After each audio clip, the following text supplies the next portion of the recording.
Thank you for tuning in to this video on the project overview. The project overview component provides you with detailed information relating to specific areas of your project, including the budget or billing, as well as expenses and time logs. You can also see key features on the project overview component, like the whiteboard, scheduler, Gantt chart, and even view some reports like the revenue recognition tab and some of the charts that are included in each tab, as well as collaborate on your projects using the retro tab. Let's take a look at this. I'm currently in a project on a project record, and I have the Insights tab open on the Overview component, which is in the page layout. One thing I would like to note is that you can manage which tabs are viewed on the project overview component from the role record. So if I edit my role record and I scroll to the project overview settings, I can control which of the tabs I do or don't want to see, as well as the charts that are available in a few of the tabs. So you can control if those charts are available as well. I can also set my default tab, and what this is when I navigate to a project, what is the first tab that I would like to see, which tab. So I want to keep it at the Overview tab, so I will go ahead and save this. When managing the permissions for multiple users, there is a list view that's already saved on the role object, and this will allow you to inline edit multiple roles at one time in regards to which tabs each user is seeing. Going back to our project, as you can see, my default tab has opened, the Overview tab, but I'm going to start on the Insights tab and just walk through each of these tabs. On the Insight tab, this will summarize most of the key information on the project.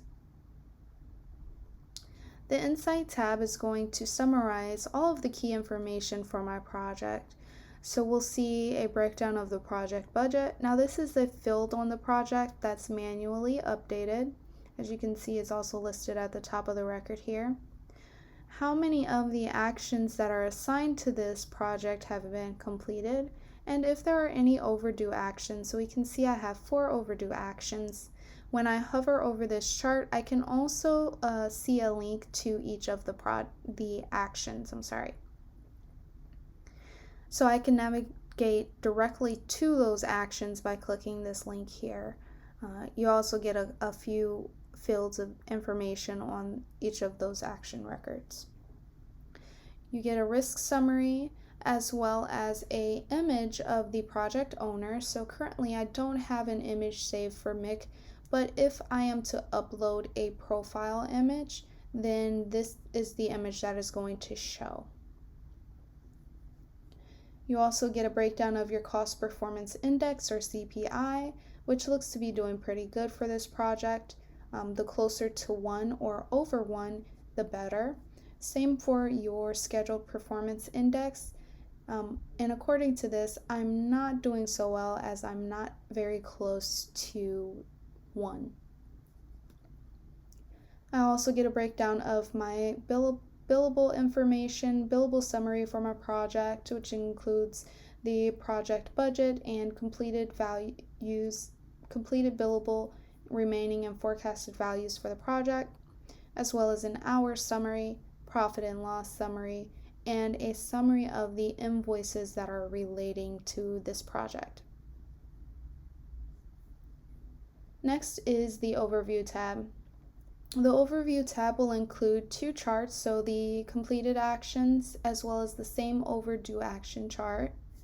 And it will also provide me with a tree style breakdown of my project, so I can dive into each of these sections for my milestone and see any related action. So you can see this expand and collapse button on the side, which will allow me to see all of the items. If I have a checklist item under an action, I will also get a drop down for that directly under that action. You can also load in milestones from this screen. So this is where you access the milestone loader. You'll just select the button and load in the milestones from the projects as needed. You can also create new milestones or new actions from this view as well if you select it from the milestone level. You can also edit and delete your records from here. So if I expand this to view my actions, I will be able to edit and delete from there as well. On my action level, I also have a few icons that I can access from this page, and that would be the resource assignment wizard, the checklist item manager, the log time component, as well as the action splitter, so you can split your actions from the overview tab here. Another thing to note from this tab would be the symbols on the near the start and end dates. So if my current date is a day or so past the start date, I will see a red icon. If I am nearing a start or end date for an action, so I am 1 or 2 days coming upon that action date, it will display in a orange or yellow icon here. This will also be affected by the status of the action. So if I am past the start or end date and my action is still in the planned status, of course it is going to display red. Moving forward to the Detail tab, this is going to give me a detailed view of the project record, so similar to the Detail tab on a standard Salesforce record. If you do not have field level security access to some of these fields, then they will not show here. You can also access a snippet of your Gantt chart at the bottom of this display as well. Next, we're going to take a look at the Budget tab. The Budget tab will allow you to break down your project's budget into separate categories and allow you to track your expenses and billable and cost values, as well as your material costs against your project budget.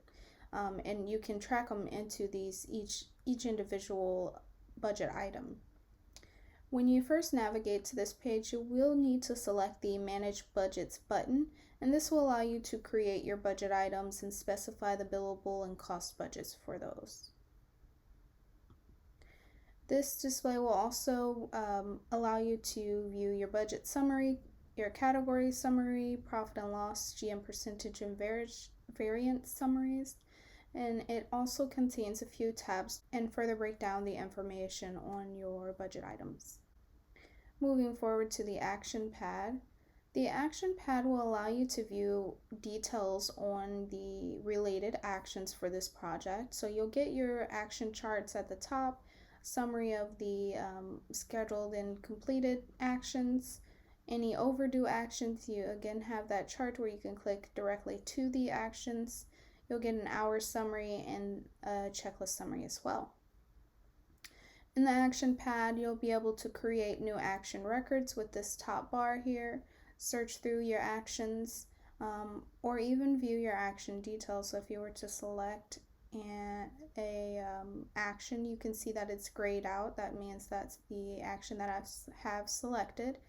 And then I'll go ahead and select the Action Detail tab where I can view the record detail as well as chatter. And there's a completion checkbox at the top. So if I wanted to mark this action complete, I can do so by checking this checkbox here. Just going to close that. And then again, you'll get some common icons that you'll see within Mission Control. Another cool thing you can do with this is sort your actions in ascending or descending order by any of these hyperlink columns at the top. Moving forward to the Time Log tab. Time Log tab will give you a breakdown of the and summarize the hours for the project. So you'll get a burn down chart That will show you your ideal time log hours versus the actual hours that have been logged for the project. You'll get an hour summary as well, so your total scheduled, completed, and remaining for the project. You will get a time log summary at the bottom of the time log tab, and you can load more in from here as well. If you would like to create a new time log record, you can do so from this screen. This is going to open the time log, a new time log record detail, so you'll get all of the fields on your time log. This is if you didn't want to use your standard logging time features, or if a time log has been missed or so on. Going forward, we have the expense tab. So you'll get your expense summaries at the top, where you have your approval status summary, category summaries, and then a breakdown of the anticipated actual expenses and actual non-billable expenses. So you can create a expense from here as well, or view all of the related expense records. You can also edit or delete the expense records from this display. Moving forward to the risk log. The risk log will be similar to the action pad, where you have the risk detail tab. You can create a new risk record. You have your charts at the top, and then you have your checkbox if you need to mark a risk complete, or if you need to modify the risk from here, you can select which one you would like to view, select the record detail, and edit or delete from there. Summarize the charts that you have available. You get a risks matrix. So this is going to tell us of the risks that we have related to this project, which is only 2. What is the impact and probability that that risk is going to take on the project, and so forth with the second. You'll get a risk summary as well as a summary by category and status here as well. Moving forward to the issue log. The issue log will look similar to the risk log as well. So you'll get your summarizing charts at the top by category, status, priority, or impact. And then you will also be able to create issues from this screen, mark your issues complete, or select an issue and open that issue detail to edit or delete that issue. You're going to get your record detail, chatter, and your completion button from here as well. Next, we have the billing tab. So this is where you will manage your related billing events, billing event items, and billing event payments for this project. The first few charts that you'll see are the billing event summaries, and then the invoice breakdown. So of the project budget, how much has been invoiced, how much is remaining, what has already been paid, and what is outstanding. This screen is going to be similar to the overview, where you get a tree style breakdown of the billing event and the billing event item that is related to that event. And you can also view payments from this display as well. So we have our billing event item and our billing event payment. You can also create new records using the drop down box to the right, and then selecting the new button here will allow you to create a new billing event. Let's take a look at the Whiteboard tab. We are going to quickly summarize this feature. However, there are training videos that go into further detail on all of the features that are available with the whiteboard. And it's going to be similar to your standalone whiteboard, except for it's already filtered to the project that we're currently viewing. And this is going to give you a Kanban style view of your actions. You can add actions here, change the column heading, drag and drop. So if you want to move a action from complete to on hold, then this will update this record. You also get quite a few of those icons mentioned before. So, being able to log time or raise an issue, create checklist items, and so forth. You'll also get your Roles tab if you need to reassign a task to another owner. You also have your checklist board on the project overview component. This is going to be similar to the whiteboard, and the only difference is this one is displaying your checklist items instead of your action cards. Just like the whiteboard is interactive, the checklist board is as well, so you can update information. You also get this little tab to the right with the available roles where you can drag and drop and reassign roles to the items that are available here. So same for the whiteboard.